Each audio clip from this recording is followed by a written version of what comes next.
Good morning. Welcome back to Planet Doug behind the scenes for Friday, August 18th, 2023. And it's 1 minute before 6:30 in the morning. I was just looking outside the windows after I took my shower and nothing but cloud, gray skies. So I think today is going to be a non-adventure day. I don't think I'll be getting on the scooter and going exploring, because I was checking the weather reports and it looks like the longer I wait, the better the weather will be. So the weather tomorrow won't be great, but it'll be better than today. And then the day after that is going to be better, until you get to a point where there might even be a few hours of sunlight, like on Monday or Sunday or something like that. I think Monday they're calling for some sunshine. So anyway, today doesn't look like it's going to be a big day, but you never know. Anything can happen. Yesterday was Indonesian Independence Day, so I went out on my scooter in Padang. I had a vague sort of a plan. It all worked out in the end. I had a really interesting day, but I didn't end up doing most of the things I thought I was going to do. Because it was Independence Day, that makes me think of Indonesian history. I thought, okay, why not fold in a visit to a museum? And there's a small local museum not far away from where I'm staying. So I thought I would go to the museum, and then there's some kind of a culture park, culture center, also not far away, just alongside the ocean. So I thought I could go to those two places, kind of maybe read up on the history of Indonesia, and maybe because it's Independence Day, more people would be at the museum, sort of learning about Indonesian history or something like that. And then I was going to go to the Grand Mosque. I wanted to go to the El Hakim Mosque a second time, just to get some video of it. It's one of the classic landmarks of Padang. And then go to the Grand Mosque. And I thought, as I was riding around going to these places, I thought I would run into whatever Independence Day celebrations were taking place. Because I've been in Sumatra before on Independence Day, and my experience is that cities will have a central place, some kind of a big open park, and then the authorities will organize some kind of a celebration there. They put up a stage, they have music, they have speeches, they have dance performances. Here in Padang, I'm not aware of any scheduled celebrations, so there wasn't a specific place where I could go. I figured if there was going to be a big celebration, it would be in places like Jakarta. And oddly enough, I was just looking at YouTube and I noticed at least 1, 2, 3 vloggers. I think they deliberately went to Jakarta just so they could be there on Independence Day and then shoot a video about it.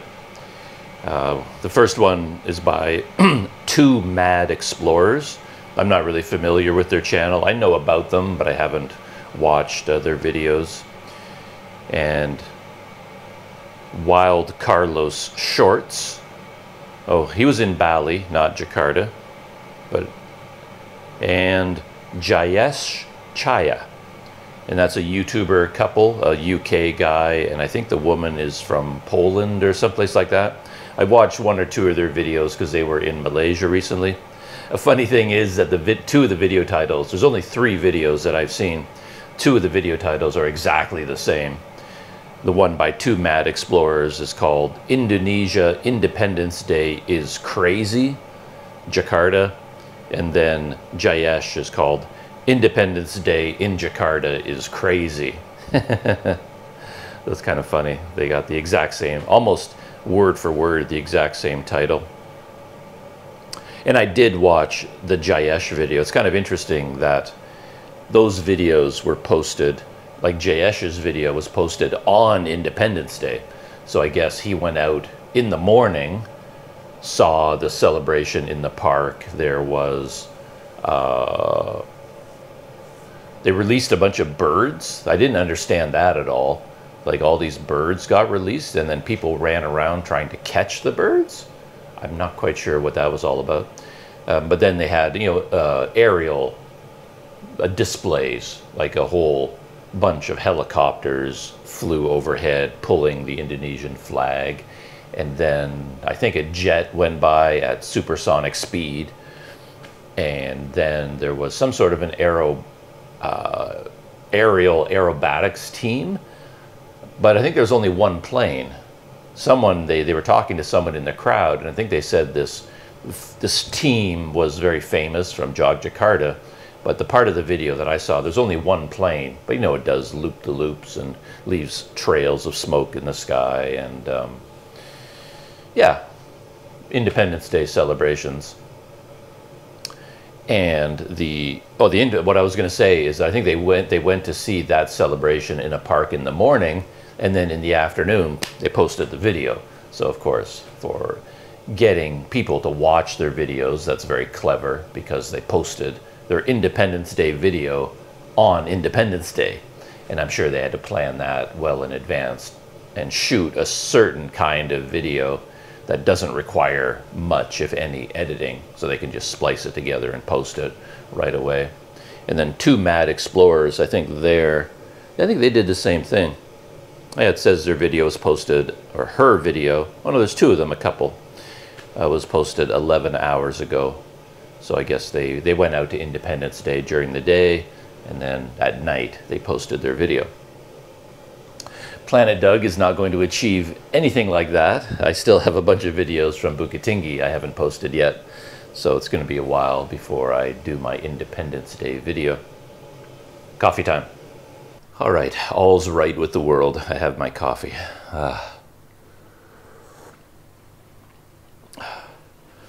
I don't feel that tired this morning, but I do feel like my brain isn't really ticking over yet. I'm not quite fully awake. So if I mispronounce words or do strange things, that's probably why. But yeah, I was just saying that my Independence Day video likely won't be posted until way beyond Independence Day, but that's okay, because I never did find an Independence Day celebration, not a specific one.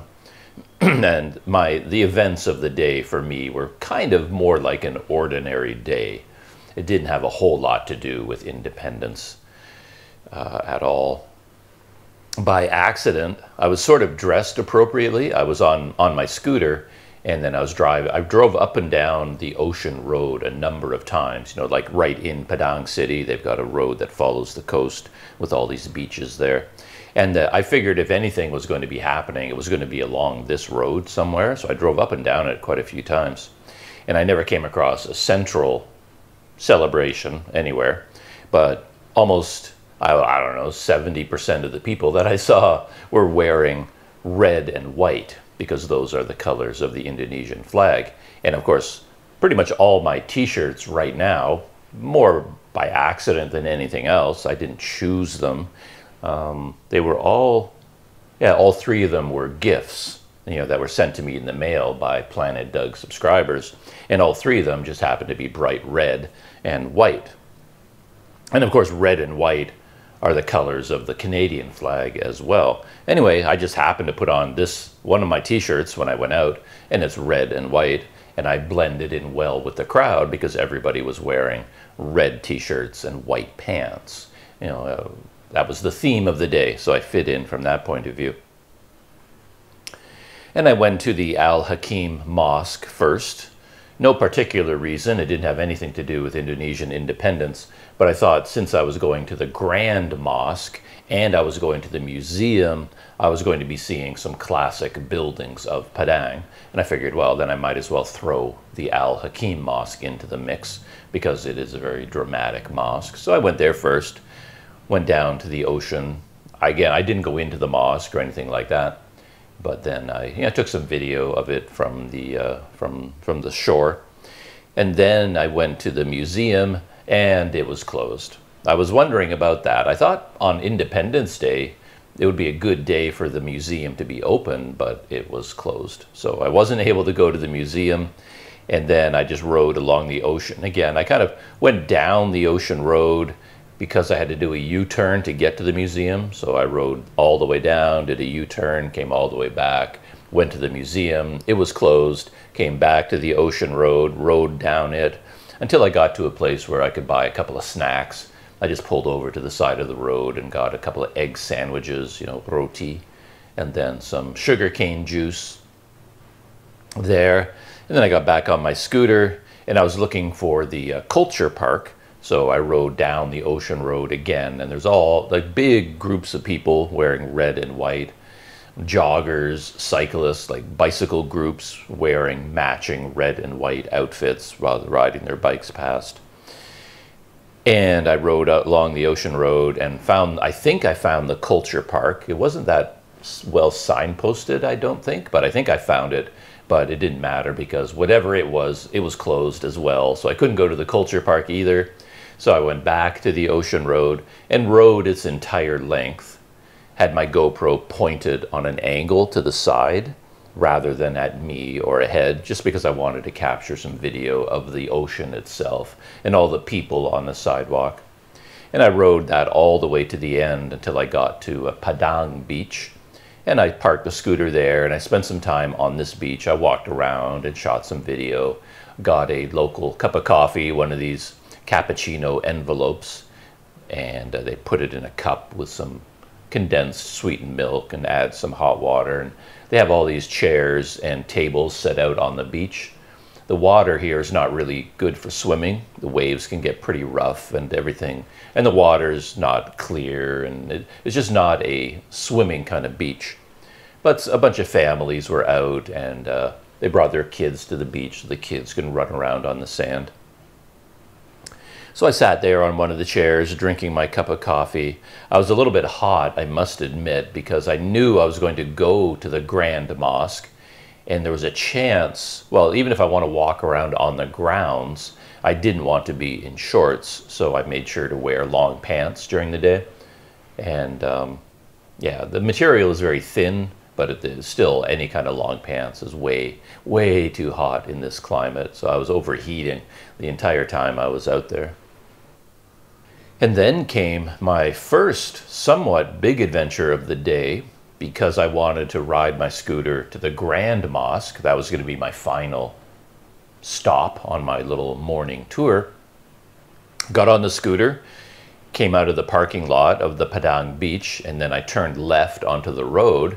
And there's always traffic coming along, so I tried to time it when there was an opening in the traffic, and I gunned the throttle, and I made a sharp left-hand turn, and the rear end of the scooter just went wiggly on me. Just like, whoa, just like sliding back and forth. And for half a second, I thought, whoa, that's weird. Like, did I hit a patch of oil, or did I take the corner too fast? I mean, was I driving carelessly? Like, what happened? And then I straightened out the scooter and I slowed down and got control of it. And I thought, well, that was really strange. But then I could feel the whole rear end of the scooter was loose. It wasn't driving properly. And it's like, oh, flat tire. You know instantly. Like, as soon as you have that thought in your head, it's like, oh, yeah, that's what a flat tire feels like. And I can't remember ever having one on a scooter. I mean, I owned a scooter for years in Taiwan, rode it a lot, and I don't think I ever had a flat tire. I bought new tires for it at one point, but I don't think I ever had a flat. In Thailand, other places where I've rented scooters, I don't think I've ever had a flat, so this was the first one. But on bicycles, I've had flat tire, and the feeling is, largely the same. So there I was, flat tire, and I was thinking to myself, now what do I do? Like, okay, it's like it was a brand new thing I had to deal with, and I sort of sat there for a second thinking, all right, how do I fix this exactly? And I just rolled my scooter back in. I wasn't very far away from the beach, so I backed up, and then I rolled my scooter into the parking lot and just parked it there. And I figured the most obvious thing to do was just go for a walk, because you find scooter repair shops everywhere. like not big mechanic shops, but like flat tire repair. You see them all the time at the side of the road, and I figured if I just pick a direction and start walking, I'll eventually come across one. I mean, I didn't know where one was, but I figured I could find one. So I just thought, okay, I'll just go for a walk, and then eventually I'll stumble across one of these places, and once I know where it is and I can confirm that they're open and they can fix a flat tire, then I'll go back and get the scooter and roll it there. It's not like I was going to roll my scooter, you know, blindly in any direction. Because as I talked about in the video, a very, not unusual, but a surprising thing about scooters is how heavy they are. I mean, normally you're driving them, of course, with the power of the engine, and you have a sense that you're on this lightweight machine, you know, zipping around. But as soon as you can't run the engine anymore and you're pushing it, it is a beast to move around. It's like, wow, this thing is heavy. And then you get to the slightest incline, and it's all you can do to just push this beast uphill. It makes you appreciate how much power those tiny engines put out to be able to drive these things. Like a bicycle has so much momentum. Like a bicycle is, by comparison, so lightweight and has so much momentum that as it's rolling along, if you let go of the bike or stop pedaling, the bike just keeps going. You know, it's very light and doesn't have a lot of friction. And you sort of have this idea that a scooter is the same, but it is not the same at all. Once you're pushing it along, even making the wheels revolve is really hard work. The beast, without an engine powering it, it does not want to move. So you do not want to be pushing one of those things long distances. So I started walking, and then, I don't know, maybe 200-300 meters away from the beach, I happened to see a small office with the sign, Tourist Police. And I've never really understood the role of tourist police, but I thought, you know, just for fun, I mean, I was shooting video, you know, a Planet Doug video at the time. If I wasn't shooting a video, to be honest, I probably wouldn't have done it. I probably would have just walked past them because I figured I can find a scooter repair shop on my own. I know what they look like. I see them all the time. I didn't know where one was located, but I figured I'd find one without that much trouble. But since I was shooting a video, and when you do that, you feel a little bit more open to social encounters, to having little experiences like that. So I thought, oh, okay, I'll go ask these guys. Tourist police. Maybe it's their job to help tourists. I'm a tourist. I have a problem. I need help. So I went in, and there were two officers in there in full uniforms. They didn't speak any English at all, but I used Google Translate, and I said, you know, I have a flat tire on my scooter. Do you know where I can find a place that can fix it? I thought maybe they would know the neighborhood, and they could say, oh, there's one right there, or something. And, you know, we communicated back and forth a little bit, and the end result was they put me on the back of one of their scooters. They had two scooters there, and one of the cops, you know, says, hey, you know, let's go look for one. They didn't know where one was, but he says, well, I'll help you find one. And he says, he kind of patted the back seat of the scooter or something like that. I said, hey, hop on, you know, let's go. So I got on the back of the scooter, and this police officer, tourist police dude, he was driving, and then we went. They seemed to know there was one over this bridge across the river, and they thought there might be one out in that direction. So we drove in that direction, relatively short distance, and then we saw a place. Had a little air compressor out front. It was open. There were people there, and I confirmed that there was only a bunch of women there when I showed up, and I was fairly certain they weren't the mechanics. So I confirmed with them, like, okay, there is somebody here that works here that can fix a flat tire. And they said, yes, there was. So yes, thank you. And then the tourist police officer, he rode me back to my scooter, dropped me off, wished me good luck, and went away. And then I pushed my scooter, sweating like crazy, back to the repair place. And again, that was pretty hard to do. I had to go over the bridge, and it wasn't a huge bridge with a steep hill, but there was an incline. And then you really got to dig in and push, you know, to get this thing up there. And yeah, I think a lot of the local people were quite interested to see that, right? Like, there's a foreigner pushing a scooter down the road. And yeah, so I was a center of attention for a while. And one man with some children on his scooter, he saw me, he rode by me, he saw me, then he turned around and came back and offered help, like, you know, what's wrong? You know, I think he assumed I was out of gas. And then if so, I think he was going to go get gas for me and bring it back or something. But I showed him I had a flat tire, and I said I was okay, you know, it's no problem. I've got the situation under control. And then he eventually went away. And when I got to the repair shop, they did summon a mechanic. It turns out there was a man, a big older man. He was sleeping in one of the rooms there. He was taking a nap on a mattress in there.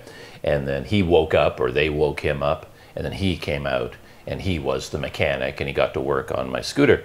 And I learned something I wasn't aware of. Apparently, on my scooter, or maybe all scooters in general, they're tubeless. The tires don't have inner tubes in them.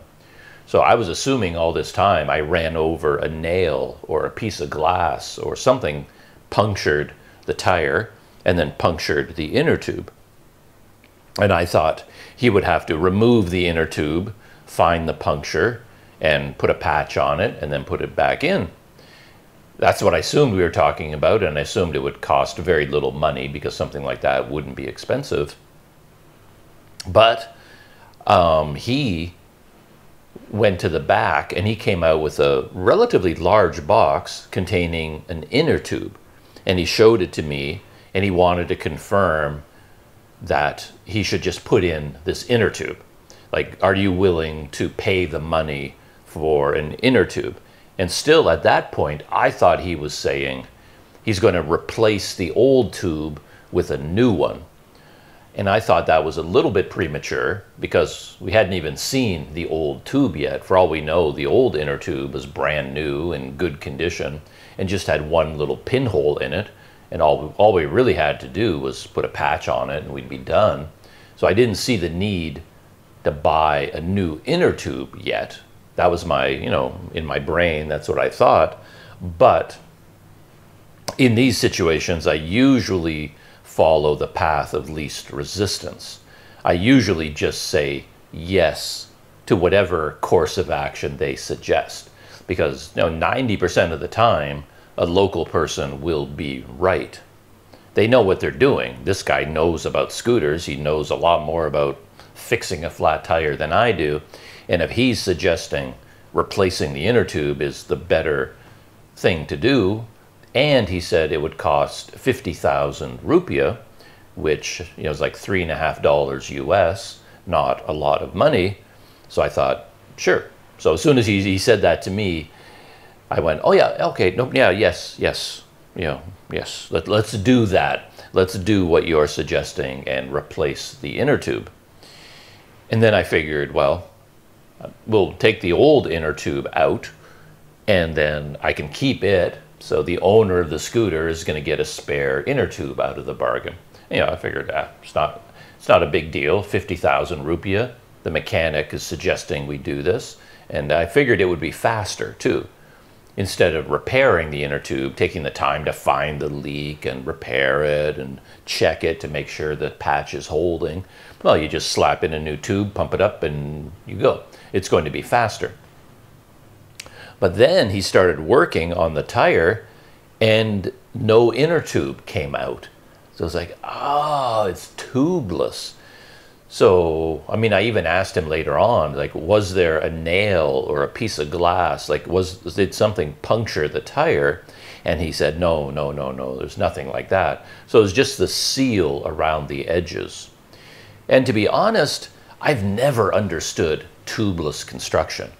Logically, to me, it doesn't seem like it should work, because in my lifetime of riding bicycles, the tiniest pinhole lets the air out of the tire. And how can a tire have a seal all the way around both sides of the rim that holds air? I've never understood how that seal works. It just logically to me, I don't understand how it works. I figure there must be a little leak somewhere around the edges. How in the world can this create a seal tight enough to hold air at high pressure? I've never understood it, but I guess it works. And somehow, when I was parking my scooter or taking that sharp turn onto the road, I broke the seal, and then all the air was lost and it just sort of went flat instantly. I don't know. But anyway, so there was no puncture is what I'm getting at, and there was no inner tube. The seal was broken. And then the mechanic, he's probably had a lot of experience with that, and I agree with him. It seems like if this happens once with your combination of rim and tire, chances are it's going to happen again. So just to make sure we don't get into this endless cycle of flat tires, why don't we get ahead of the problem, spend 50,000 rupiah and put in an inner tube? So you get the best of both worlds maybe. Maybe you still get a seal around the rim and you get an inner tube. I didn't know if that would have a negative effect on the scooter. Would it affect the handling? Are you not supposed to do this? If it's a tubeless tire, does putting in a tube create another problem, an unintended consequence? I really didn't know, but the mechanic was saying this was the way to go, so that's what we did. And then after he put the tube in and he was busy doing all of his work, pumping it up and firing up his air compressor, he got out a bottle, a big white bottle with a valve on the top, and he was shaking it. It was full of liquid, and then he went around both rims on each side, spraying in a lot of water. It seemed like soapy kind of water. I'm assuming it was some sort of a sealant, a lubricant or sealant or something, and he went around both sides.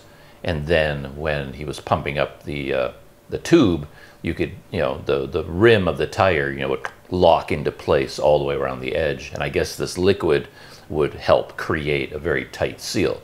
So maybe I ended up with a double seal, an inner tube holding air, and then the tire itself creating its own tubeless seal still. Anyway, in the end, the total price was 50,000. I thought he was telling me the inner tube cost 50,000, and then of course the labor would be on top of that. But it turned out the whole price was, 50,000 for the tube and fixing the tire at the same time. And once the whole operation was done, I was good to go. It was a lot of fun for me. If you have to get a flat tire, as I said at the time, you could do worse. I had no time limits. I wasn't in a hurry to get anywhere. It wasn't raining. I wasn't, 100 miles away from civilization. I was just right in the center of Padang. And to me, it didn't matter at all that I got a flat tire. I enjoyed the whole experience. It was a new experience for me. And I got to sit there in a plastic chair, watch this guy at work. And then he was surrounded by his family and extended family. There were a bunch of women there, a bunch of children there, right on a busy street, and everybody was running around and doing things. And the children, of course, were fascinated by me and watching everything I was doing. And I took my GoPro and filmed a little bit of the activity. So the whole thing was just a lot of fun, to get a flat tire. And then once everything was done, I rode away happily. So far, everything is good. I checked my scooter last night, and air is holding, so everything, and the handling didn't seem to feel any different to me. It felt the same. I mean, it makes sense that it was a pretty heavy, thick, big inner tube. Adding that to the wheel adds a little bit of, inertia. It's like it's going to take a little bit more power to get that wheel up to speed because it's going to be heavier now. But in the grand scheme of things, I don't think it makes much of a difference. So I rode away, and then I went to the Grand Mosque. And the Grand Mosque is similar to the Al Hakim Mosque for me in that before I came to Padang, I'd heard about both of these mosques, and I assumed they were historical buildings, quite old, with a long history. But it turns out both of them are quite new. Al Hakim was completed, I think, in 2017. Am I right about that? I think so. And then the Grand Mosque, I think, was completed in 2019. And I talk about the architectural features in my original video, so I don't have to talk about that.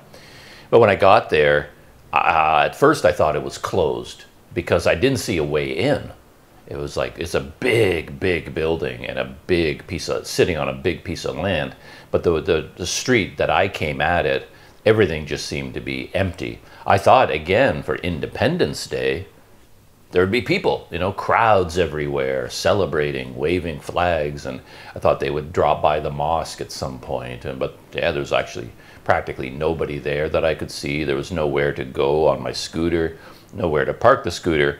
But then I just started driving around the whole thing, turned the corner, and eventually I found, oh, here's the parking area that's in the back. So, and I still wasn't sure that I'd be able to go see the mosque, to get an up-close look at it. To be honest, I didn't really care whether I did or not because I was mainly interested in the dramatic look of the mosque, and you can see it right from the street. So I shot some video of this huge building and its interesting architecture, and that's really all I wanted to see.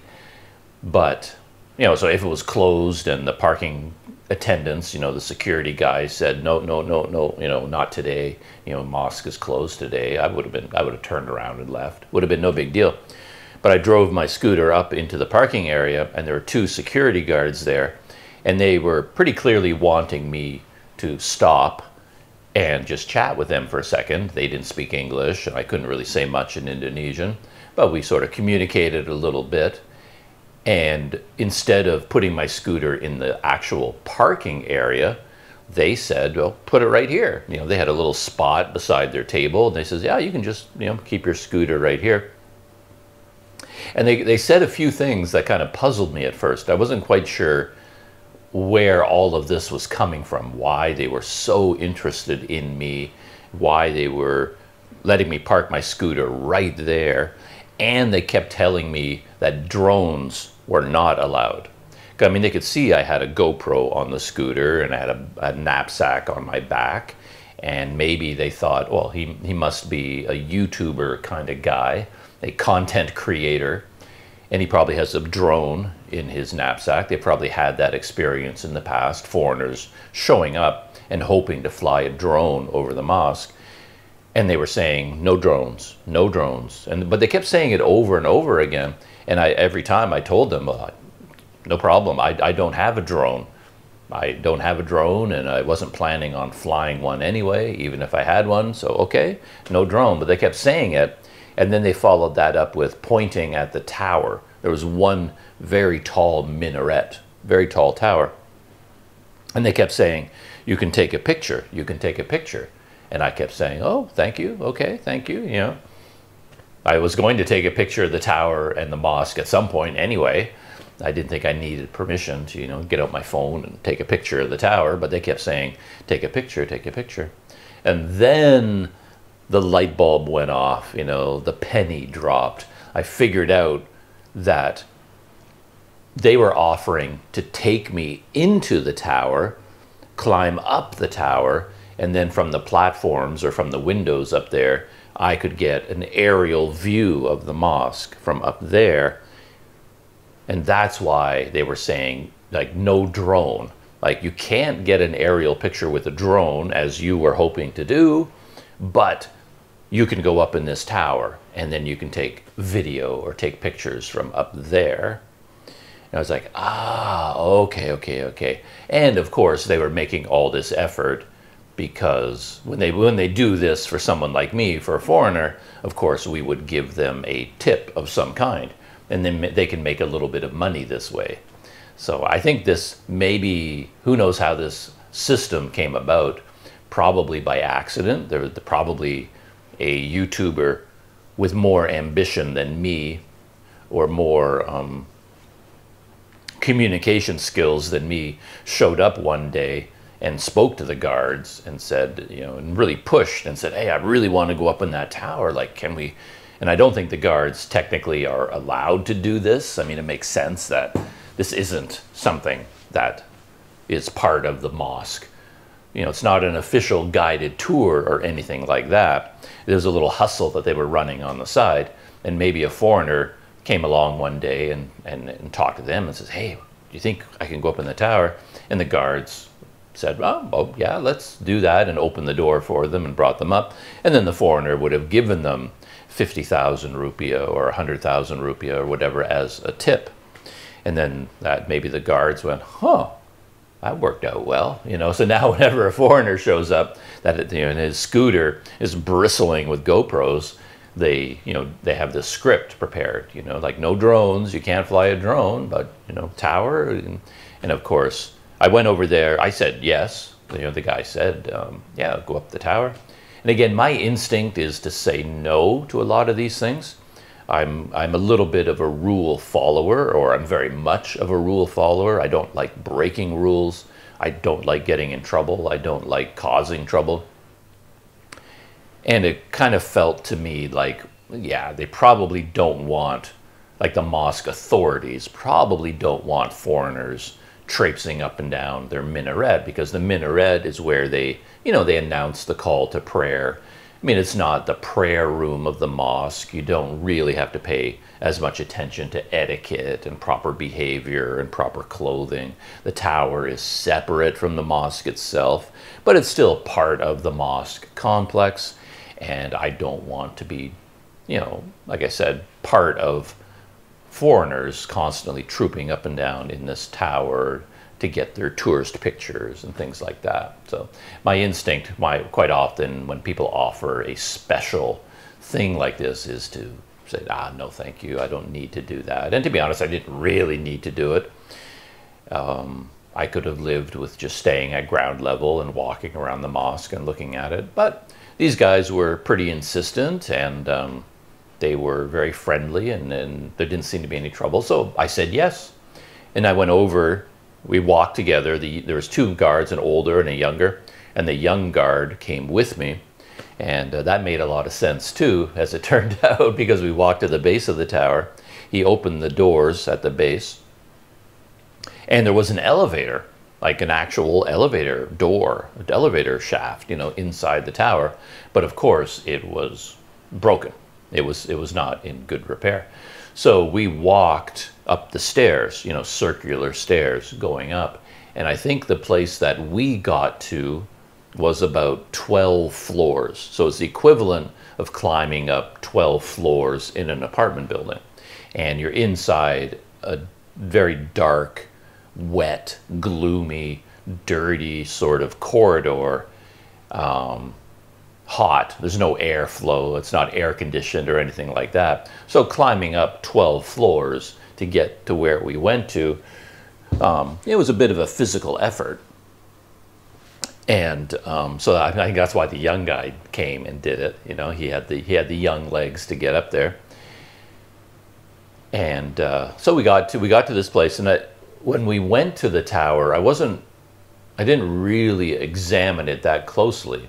I assumed at that point that we had gone to the top of the tower, because, you know, we went into the tower and then we climbed 12 floors, and I thought, well, this is the top of the tower, so I'm on the platform, I'm taking video, we take a selfie together, me and the guard. And then at one point, of course, he kind of, you could see he had money on his mind. He was trying to think of a way to bring up the topic of money. And I was doing the same thing. I mean, I was calculating, you know, I knew, you know, it was obvious, you know, I was going to give some money to these guys. And I was thinking what is appropriate, like how much to give. And I was thinking the guards would split the money between them.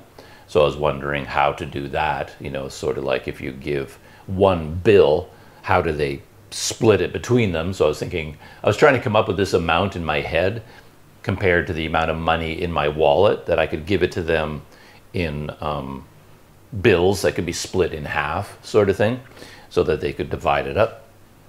So I was thinking about this. He was clearly thinking about this, and he eventually just kind of sidled up to me and sort of said something like, "Tower money?" You know, it's like, money? You know, what do you think? You know, do you think us giving you the opportunity to get this beautiful view of the mosque and of the city, how much is that? You know, do you think that's worth a tip? You know? And then there was a confusion about the amount, because in my mind, I was thinking 50 or 100,000 rupiah. You know, I would have been fine giving the guy 100,000 rupiah for this. It was a pretty amazing experience, as it turned out. The view of the mosque from up there was really nice. The view of the city and the ocean, all the surroundings was really, really nice. And the guy had to climb up 12 floors, you know, to get me up there. So, that, you know, they really put themselves out. So I was thinking 100,000 rupiah was what I was going to give the guys. And he said 15. I'm pretty sure in English he said 15,000. He suggested, he said, like, money, 15. And 50 and 15 in English are very close. You're never quite sure. But he said 15. And I thought, oh, well, that's a bargain, 15,000. But that didn't seem like enough, you know, for the experience I was getting. And I knew I had a 50,000 rupiah note in my wallet. It was just sitting there. And he was suggesting 15, but I wasn't sure if he was saying 15 or 50. But in the end, I just took out 50,000 and gave it to him. And he just, oh, thank you very much, and put it in his pocket. So whether he was saying 15 or 50, I'm not sure. So maybe he got, you know, 3 times more than he was expecting and was very happy. But he didn't betray that in his facial expression at all. He didn't react. He didn't like look at the 50 and go, ooh, thank you, thank you. You know, he said 15, I think. I gave him 50, and he just put it in his pocket, and that was the end of it. So the whole transaction was kind of interesting. And but the funny thing is, if he hadn't said anything, I probably would have given him 100,000. Because somehow in my mind, it seemed like 100,000 rupiah experience, you know. And then I always think in terms of what you can do with the money. Like, I mean, like a parking attendant here, for every time he helps a car navigate the traffic and go out of and get into and out of a parking spot, I think the drivers hand them 2,000 rupiah. That seems to be the standard amount that you give to these guys. So like tip money is a fairly small amount. Like, let me do the math on that really quick, because 2,000 rupiah in, you know, US dollars or Canadian dollars is not a great deal of money. It is, oh, I typed in 2,000 US. No, wrong slot. Let's find the Indonesian rupiah. 2,000, it's 13 cents US. So it's basically, yeah, 13 cents American is 2,000 rupiah. And I've been having dinner at this little restaurant in my neighborhood, and a lot of the local street people or beggars come into that restaurant all the time, and they go from table to table asking for money. So I've been in this restaurant a lot, where people come up to all the tables asking for money, and I'm interested in these transactions. I like to see how people say no thank you, or how they give the money, or how much they give. That social interaction is kind of interesting. And it's always interesting too to see which ones come to my table. You know, sometimes I think it's kind of weird. You're trying to interpret these things, because like an older woman comes into the restaurant. She's clearly looking for money, and there will be like 3 tables of Indonesians and then me, and I usually sit deep in the restaurant rather than near the front door, because I want to get away from the roar of the traffic.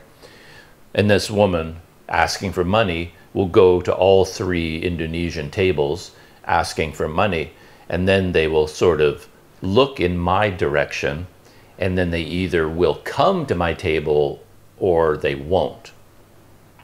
And I always wonder what's going on in their heads as they're making this calculation, because quite often you might think, oh, if they see a foreigner, people around the world still have the idea that Westerners are like super wealthy, which, you know, you can make arguments in both cases, you know, for or against that assertion, but I'm not a particularly wealthy person. So it is kind of funny when I'm out on the streets and like a group of school children will walk by me and they're all laughing and joking, and then a number of the kids will quite often just come up to me and say, give me money, give me money, give me money.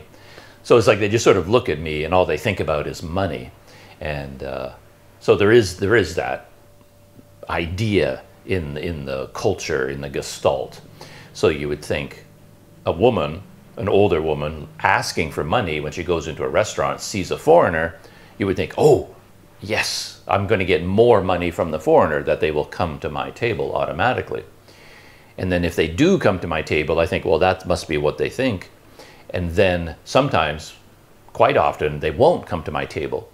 They'll go to the Indonesian tables, and then they look at me, and then they turn around and they leave. And then I feel kind of insulted.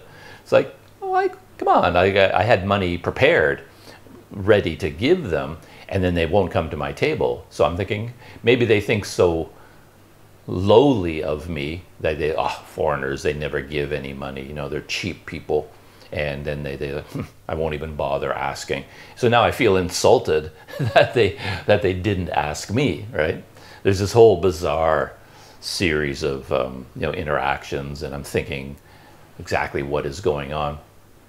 But anyway, I'm in these restaurants and I see the people giving them 2,000 rupiah. And again, it seems like such a small amount of money. Like, what can you do with 2,000 rupiah? It's even in Indonesia, that's, you know, very, very little money. You can't buy anything with it. So it feels almost a little bit insulting to give someone 2,000 rupiah when you're trying to calculate how much to give. But at the same time, there were times I've been sitting in restaurants like this, and over the course of my meal, 5, 6, or even 7 groups of people or individuals will come to my table to ask for money, right? So by the time you're done giving money to all these people, you've ended up spending, you've given more money to these people than you're going to spend on the meal that you just bought in that restaurant, right? So it's like, it's kind of a weird calculation. It's like 2,000 isn't a lot of money, but if you do it, you know, 10, 15 times every day, you're constantly, every parking attendant, 2,000, 2,000, 2,000, you know, you're doing it all day long, it does start to add up over time. But anyway, the point I was trying to work my way towards is that in trying to figure out a suitable amount, I can't really give 2,000 because it feels like such a useless amount of money. So what I do with my wallet, if I end up with 5,000 rupiah notes, I collect them and I save them and put them aside so that I have 5,000 rupiah notes for these occasions. So when I'm sitting inside one of these restaurants, and I don't like getting out my wallet if someone comes up to my table to ask for money. I don't mind giving money, but I don't like the hassle of, oh, let me get out my wallet and now let me put on my glasses, and then it's a dark room and I'm like trying to find money to give them. It's a weird moment for me. It feels awkward, and that's what I don't like about it. So what I do, I sit down at the table, and then as I'm getting organized and one thing I'll do is make sure I have a 5,000 rupiah note sitting on the table or in my pocket, and then I'm always sitting facing the door, and I can see the person coming in, and I can see them going from table to table, and I can calculate when they're going to get to my table, and I have the 5,000 ready. And like I said, it feels better to me to give 5,000 because you can buy something with 5,000. When I was out the other day, and I got yesterday, and I got sugarcane juice. Like, there was a woman there selling sugarcane juice. So I went up to her and I'd like to get some sugarcane juice, and she fires up her grinder, her machine, and crushes some sugarcane, adds ice, and hands it to me. That drink costs 5,000 rupiah. So, you know, you can buy something for 5,000 rupiah. It seems like a useful amount of money. So that's what I normally give. So I have 5,000 rupiah prepared, and though it does get me in trouble too, because if 4 people come in over the course of a dinner and I give 5,000 to each one that comes in, you know, that's 20,000 rupiah, but my, you know, mi ayam bakso cost 12,000 rupiah. So the amount of money I've handed out during my dinner cost more than my dinner did, right? It was just kind of a funny situation to be in. But anyway, I think I went off on this tangent because I was thinking about the amount of money to give the security guards who gave me access to the tower. And when he said 15,000, it really seemed like way too, like, who's going to climb up 12 flights of stairs, spend all that time with me for 15,000 rupiah? So I just went for 50,000. Maybe he was expecting, maybe he actually said 50, as I said. I don't really know. But anyway, that's how that worked out. But then we're standing there on this platform, and then he pointed up and said, oh, do you want to go up? And I said, oh, I thought we were at the top. But then I looked up, and there was more of the tower above us.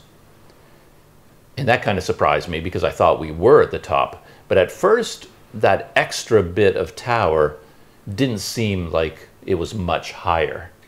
So at first my instinct was, nah, you know, it was like he was offering me a special bonus. Like, okay, now we've arrived at the top of the tower and here's the beautiful view. But if you want, we can go a little bit higher. And I thought, nah, there's no point. Why bother going that little bit higher? So at first I was going to say no, but then I thought, we've come this far. So I said, yeah, okay, let's go up to the very, very tippy top. So we started climbing again. And the second climb was kind of interesting because it turned out it was just as high as the first one. When we left the tower later on and I looked back at it, I was surprised to see that there was a platform halfway up and then another platform at the very top. So when we climbed 12 stories, we had only gone halfway up the tower, or maybe a little bit over half. And then from that point to get to the very top was another like 10 floors going all the way to the top. And that section had no light. There's very little light there. So my security guard, I mean, I was holding GoPros and things like that, so my hands were occupied. But he got out his smartphone and he turned on, you know, the flashlight on his smartphone, and he's trying to light our way. And it was really kind of tricky because it was so dark. And as I saw when I was at the mosque and at the tower, these buildings were not built for the ages. They were, as far as I can tell, very expensive to build, but the construction was not at the highest level. So, I mean, if this place was finished in 2019, it's only 2 or 3 years old, right? And yet, to me, it looked like it was 50 years old because it was falling apart. There were water leaks everywhere. Like the whole tower was leaking, and you could see on the inside of the walls, like big patches of green mold everywhere growing on the walls. Of course, the elevator probably broke down within the first year, and they probably never repaired it, and they never will. The doors were just rotting off their hinges. Like there was no, I mean, they held, the doors at the bottom were held closed by a plastic chair, you know, the locking mechanism, everything was broken. And they just basically kind of tried to close the doors and hold it in place with a plastic chair and a broomstick. The whole tower was just crumbling and falling to pieces. So now we're in the upper part of the tower and there's water leaking in everywhere. So there's big puddles of water on the steps. And I'm trying to walk in the dark while holding a GoPro, you know, going through puddles, and there was dirt and garbage. I think there were rat droppings everywhere. And yeah, so I was trying to stay close enough to this guy that I could see a little bit of the light from his phone. But because I was looking at my surroundings and concentrating on my camera and things like that, I was going a little bit slower, and then he would get ahead of me, and then I found myself in pitch black. And then the steps are going around in a circle, right? So they're not perfectly even. They're shaped like pizza pies, slices of pizza, because they're going around in a circle. So depending on where you're walking, they're different widths. So it's very easy to lose track of where to step next, and you're stumbling because you're not moving your feet properly. And I think it would be very easy to fall over in that dark stairwell. So from that point of view, I don't think the mosque authorities would be very happy about this whole situation either, because the last thing they want are a bunch of foreigners tripping and breaking their hips and their legs in the dark minaret tower. Anyway, it was a pretty interesting situation. And then we got all the way to the top, like climbing another 10 floors in the dark, going through puddles, mold everywhere. And then the door at the very top was locked. There was a door up there, like a steel frame door with a lock with a key, and the guard didn't have the key to that lock. So even though we went all the way to the top, I never did get the view from up there because we couldn't open the door. We couldn't go outside. But I told the guy that was no problem. The view I got from the platform where we were, which, as I found out later, was only halfway up the tower, was more than nice enough. I was perfectly happy with that and didn't really need to see it from the very top. I'm always looking for the story, right? I didn't really care about the view at all, to be honest. I mean, whether I saw the view from the very top of the tower or not, I could care less. I couldn't care less. I was interested in the story of the experience, and then actually going all the way to the top and finding the door locked. That's actually a better story than if the door was unlocked and we were able to see the view. So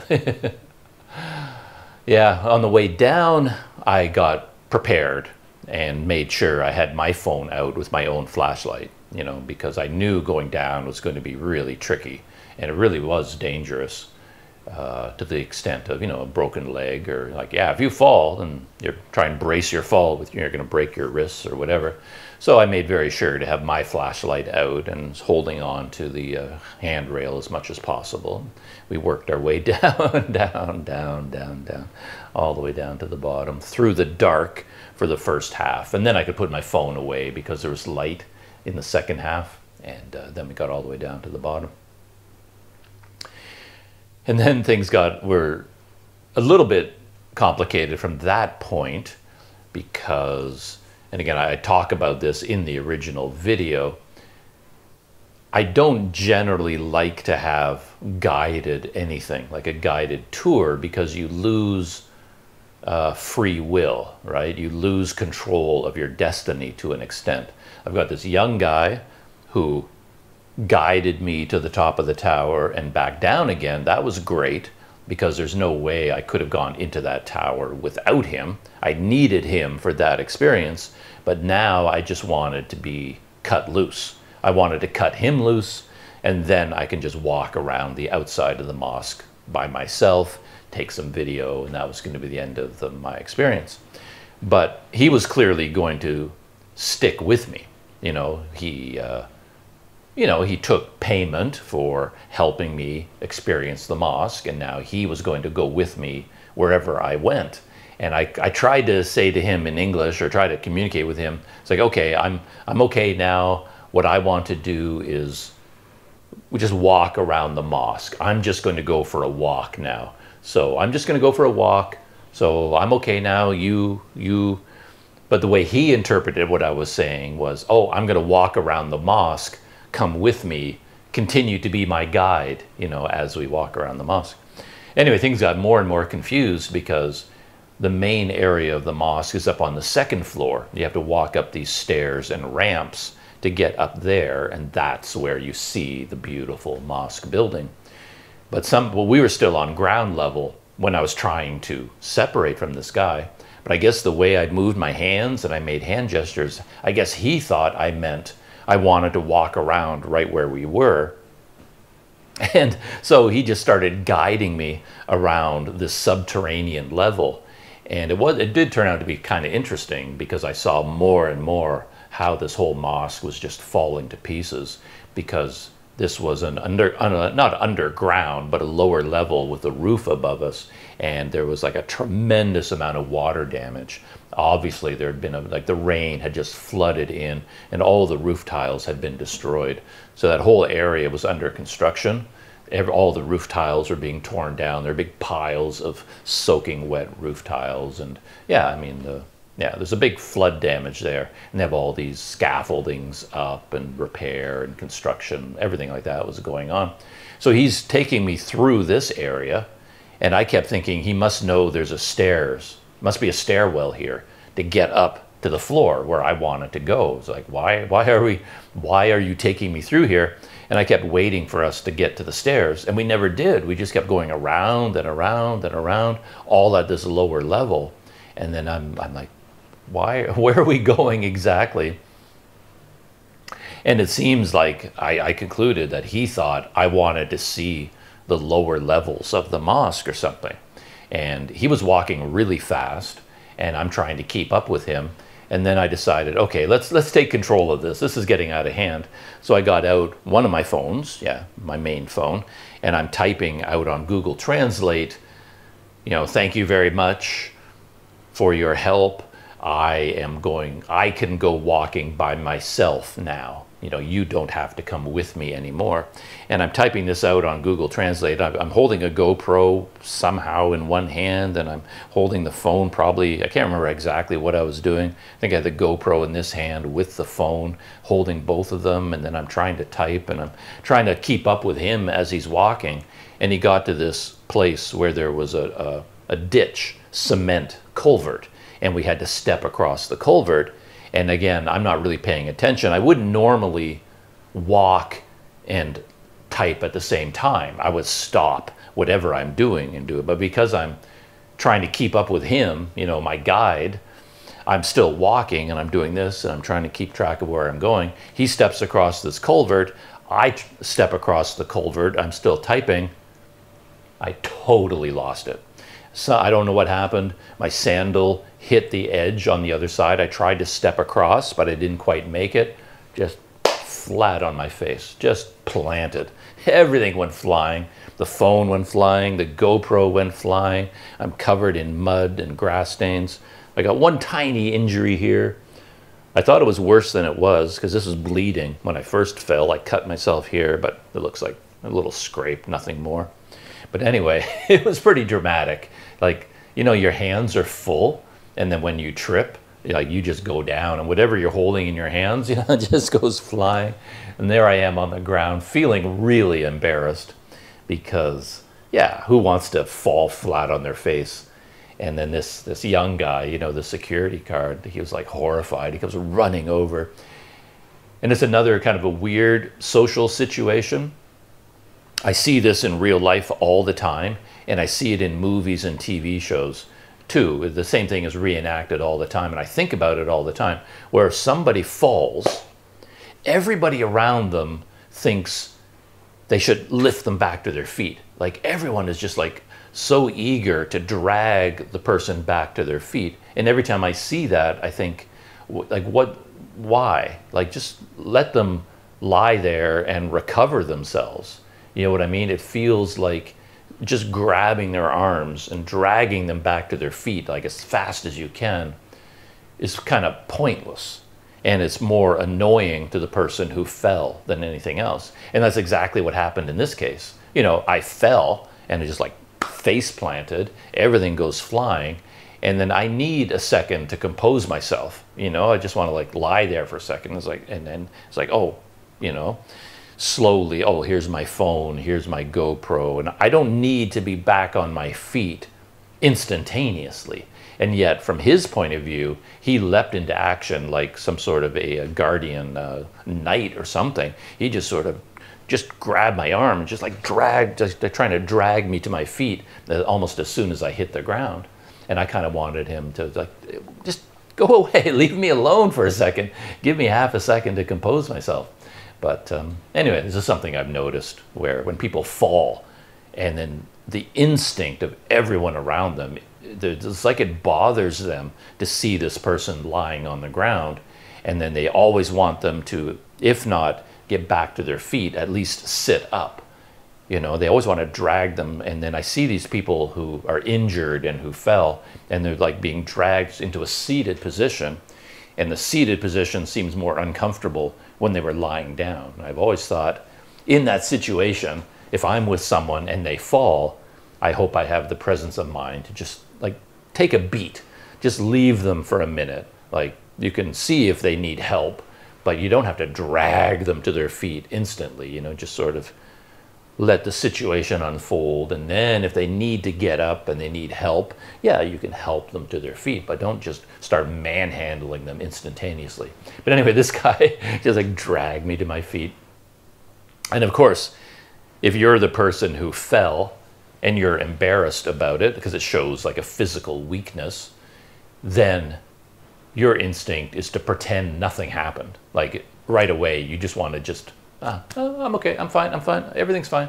And then I just grab my phone and my GoPro and I just start walking again, you know, behind the guy. He says, oh no, I'm fine, no problem. I really want to minimize what just happened because I was with him.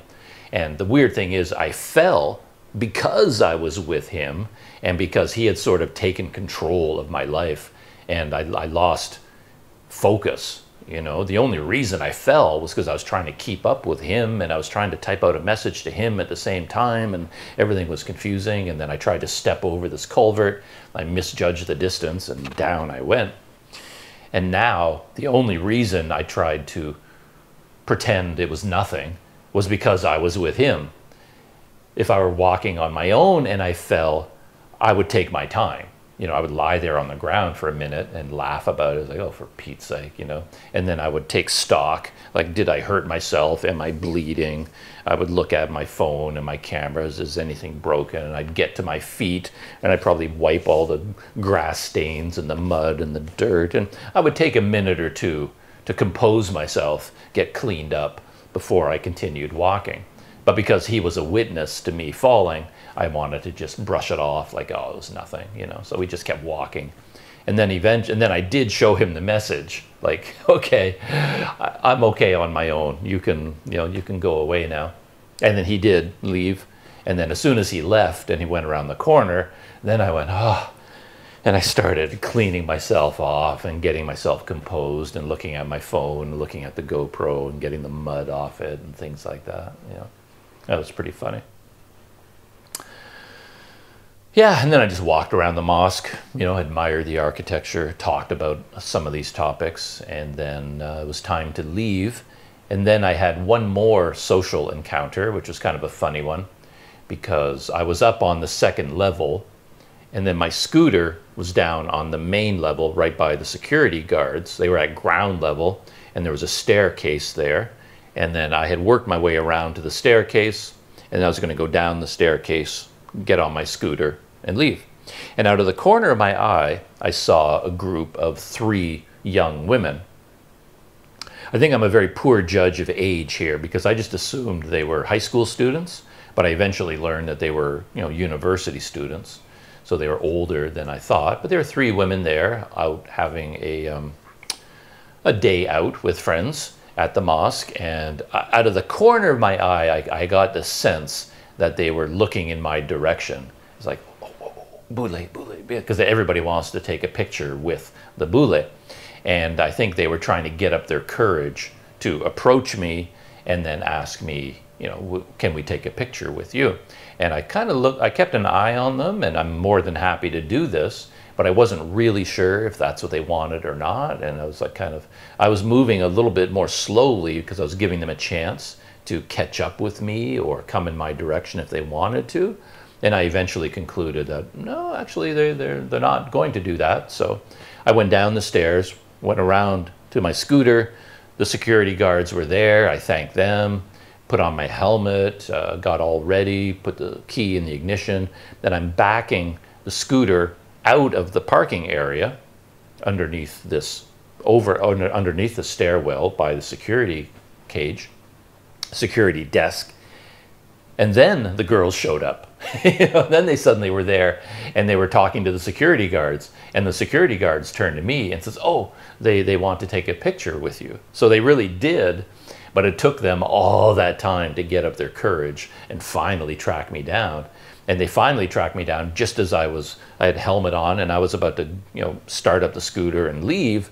And then it's like, "Oh, can we take a picture with you?" And I was like, "Okay, sure." So, helmet comes off, knapsack comes off, and I leave the scooter there. And then we have this big photo session.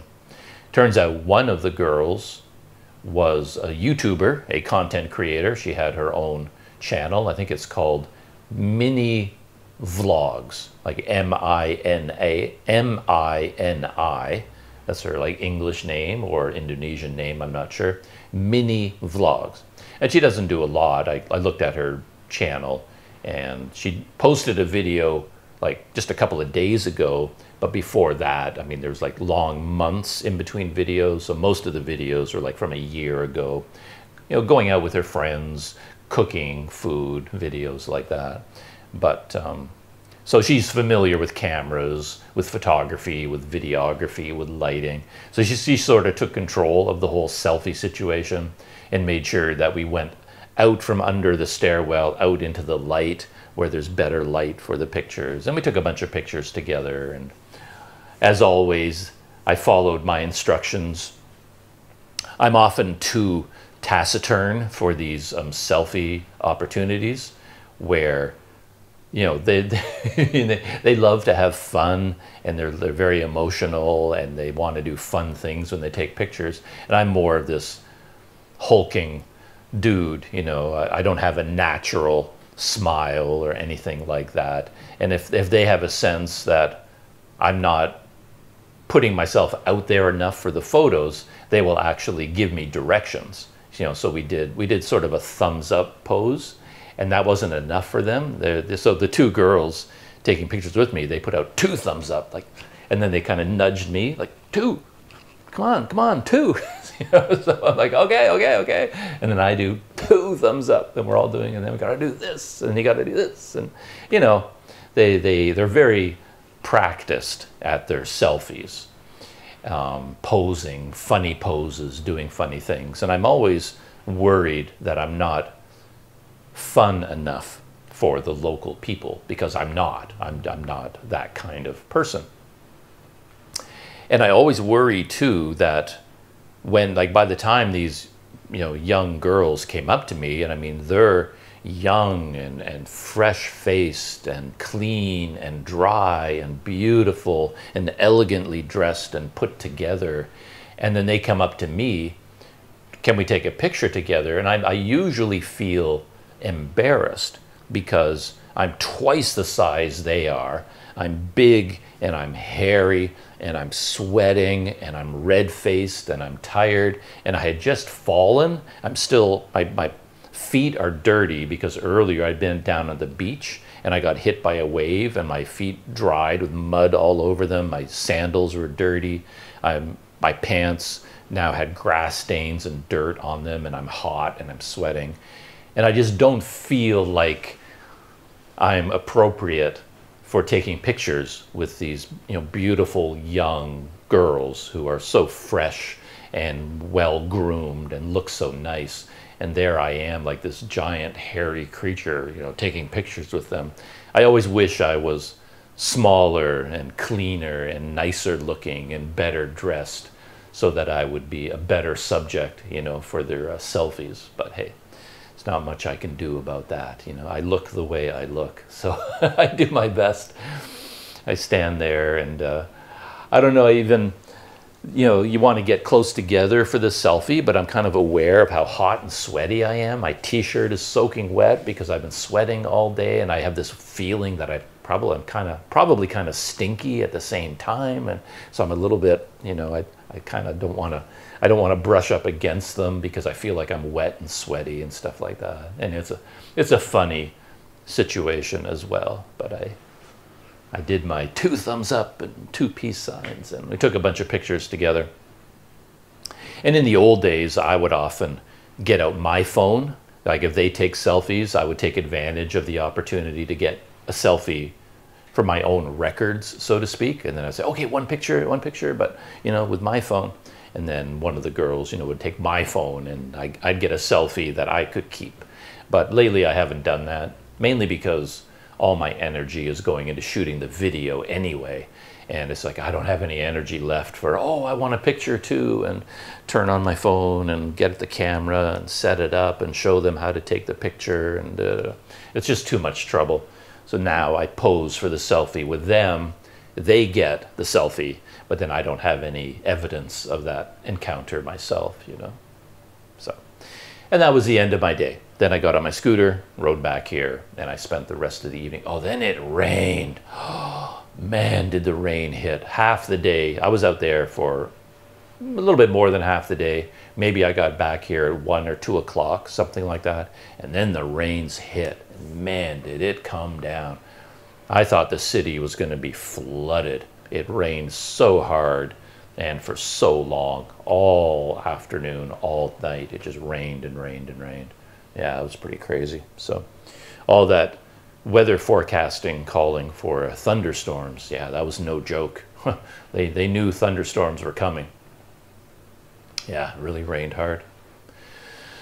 So those were my adventures yesterday. As I said, I don't know what I'm going to be doing today. I think it's probably another holiday because of Independence Day. It was Thursday. Today is Friday. It's probably another day off. So everything is going to be closed. That's one thing about holidays here. I don't really like them that much because from my point of view, it usually means that everything is closed. Like the majority of the shops and stores and restaurants and cafes, they're all closed. So it makes for a kind of a boring world, you know, for the foreigner. And you go out into the city and the streets are empty, everything's closed. And yeah, I don't really like holidays that much. And today might be another holiday, so I'm not quite sure what I'm going to be doing. So I thought I might go to Telkomsel, you know, the SIM card people, the smartphone telecom people, because customs finally caught up with me. I had my last remaining phone. Well, the phone that I've been using, this one, I managed to get my customs registration extended by another 30 days when I first got here. And I guess yesterday was day 30 and now shut down. So this phone has been blocked by customs. This phone is now blocked by customs. And I still have one more phone. This is my podcast phone. This is an old phone. And I was thinking I could go to Telkomsel, register this phone with customs, get a new SIM card, and then at least I'll have internet access for another 30 days, which will take me to the end of my visa, and I have to leave Indonesia anyway. But it occurs to me that in this phone, I believe, in one of them, I still have my Malaysian SIM card. So I have a Digi SIM card. It's still active. It's still valid. And I think I can turn on roaming. So I'm trying to decide, should I use roaming on Digi or should I try to get a local SIM card for this phone? And I'm not really sure because roaming seems to be a bit expensive. So I'm trying to figure out what would be the more cost-effective approach. And how do you pay for it? I have a little bit of credit on my eWallet, like my Malaysian eWallet. I have like 60 or 70 ringgit on there. And I think my Digi system, I can reload it from an eWallet. So maybe I can transfer that 60 ringgit from my eWallet to my Digi account, and then I can use that 60 ringgit to buy roaming data. But according to the numbers I've seen, that's not nearly enough for like 30 days. You can buy some data that's going to last 3 days or 4 days, something like that. But if you want data, if you want to keep using roaming for the whole 30 days, it's going to cost, I don't know, a couple hundred ringgit or something like that. So I don't have nearly enough credit to cover that. And I don't know how I could put more money on my Malaysian e-wallet while I'm here. I usually do it by going to 7-Eleven in Malaysia and then you give them cash, and then you get a credit, a PIN number, a PIN, and then you enter the PIN. But here in Indonesia, I don't think I can add money to my eWallet, so I feel like for roaming, I'm kind of stuck. But we'll see. I might do it for like 4 days or something like that, just to see whether it works, and then maybe I can figure out something else. Or the easier route would be just to get one more SIM card and register this phone with customs. We'll see. But I can't do that today, I think, because everything is closed. I think Telkomsel will be closed today. So who knows what I'll do today. Depends on the weather. What a story, eh? What a story from yesterday. But yeah, it was a good day. A lot of interesting things. Everything was closed. Like I said, the museums and culture centers were closed, but I managed to have some egg sandwiches by the ocean, some sugarcane juice by the ocean, coffee by the ocean. Then I had, the flat tire incident, and then the whole Grand Mosque tower falling flat on my face, selfie with the local university students. So a lot of activities throughout the day. It was a fun day overall. Not much to do with Independence Day, other than wearing red and white. But it was still a pretty fun day. Yeah, quite enjoyed it. So that's it. Moving on with today, and as always, I will talk to you later in the next video.